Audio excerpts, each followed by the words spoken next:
बहुत समय पहले प्राचीन शहर सावथी में एक युवा महिला रहती थी जिसका नाम किस्सा गौतमी था।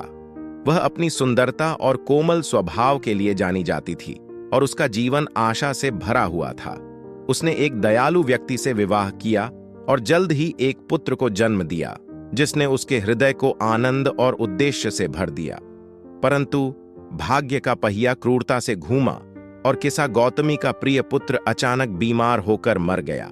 किस्सा गौतमी की दुनिया बिखर गई। उसका दुख असहनीय था और वह अपने पुत्र की मृत्यु को स्वीकार नहीं कर पा रही थी। अपने बच्चे के निर्जीव शरीर को गोद में लिए वह शहर में घूमती रही, उसकी मृत्यु को टालने के लिए उपाय खोजती हुई। कृपया कोई मेरी मदद करें, क्या कोई मेरे बच्चे को वापस जीवित कर सकता है? वह हर किसी से रोते हुए पूछती थी। नगरवासी उसके दुहक से द्रवित होकर भी मृत्यु के सामने असहाय थे। वे केवल अपनी संवेदनाएं व्यक्त कर सकते थे। उसकी प्रार्थना निरर्थक लग रही थी जब तक एक दयालु अजनबी ने सुझाव दिया, तुम बुद्ध के पास जाओ, वे बुद्धिमान और करुणामय हैं, शायद वे तुम्हारी मदद कर सकें। इस पतले धागे की उम्मीद से लटकी किस्सा गौतमी जेतवन मठ की ओर गई जहां बुद्ध निवास कर रहे थे।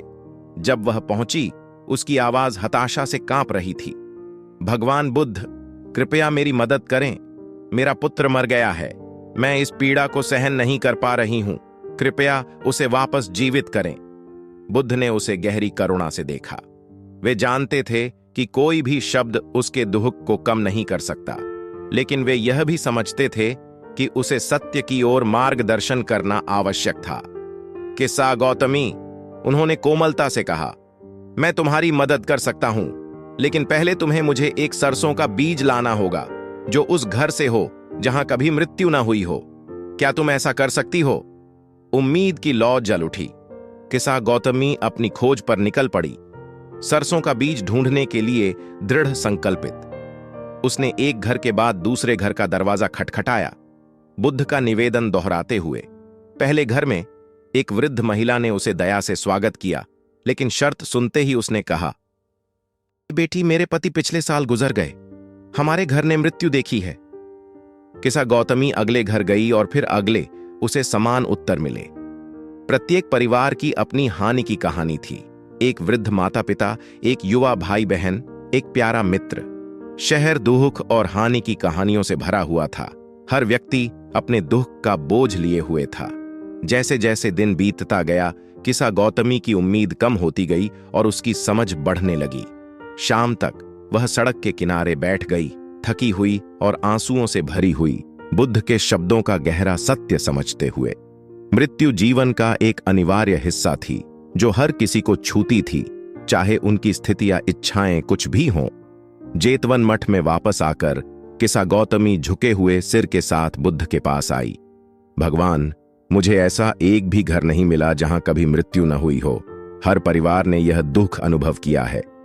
बुद्ध ने सिर हिलाया, उनकी आंखें कोमल समझ से भरी हुई थीं। किस्सा गौतमी, तुम अपने दुख में अकेली नहीं हो। मृत्यु एक सार्वभौमिक अनुभव है। यह जीवन के चक्र का एक प्राकृतिक हिस्सा है। जो अस्थायी है उससे चिपके रहना दुहक का कारण बनता है। केवल इसे समझकर और छोड़कर ही कोई शांति पा सकता है। उस क्षण में उसके दुहक का धुंधलापन धीरे धीरे छंटने लगा। किस्सा गौतमी ने अपने दुहक को बड़े मानव अनुभव के हिस्से के रूप में देखा, न कि केवल अपने लिए एक सजा।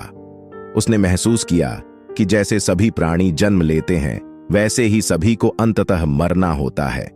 यह समझ, हालांकि उसने उसका दर्द मिटाया नहीं, उसे शांति का एक अंश प्रदान किया। किस्सा गौतमी ने बुद्ध की शिष्या बनने की प्रार्थना की, वह ज्ञान प्राप्त करने के लिए जो उसे अपने दुख से ऊपर उठने में मदद कर सके। बुद्ध ने उसकी प्रार्थना स्वीकार की और वह जल्द ही एक समर्पित अनुयायी बन गई। धम्म के मार्ग को सीखते हुए, ध्यान और बुद्ध की शिक्षाओं के माध्यम से उसने सांत्वना और शक्ति पाई, अपने दुहक को दूसरों के लिए करुणा में बदल दिया। समय के साथ किस्सा गौतमी पीड़ा में डूबे लोगों के लिए सांत्वना और प्रेरणा का स्रोत बन गई। वह अपनी कहानी साझा करती, धीरे धीरे दूसरों को जीवन और मृत्यु की प्रकृति समझने के लिए मार्गदर्शन करती, उन्हें उनके दर्द से नमो बुद्धाय वीडियो पसंद आया हो तो लाइक, शेयर और सब्सक्राइब करें।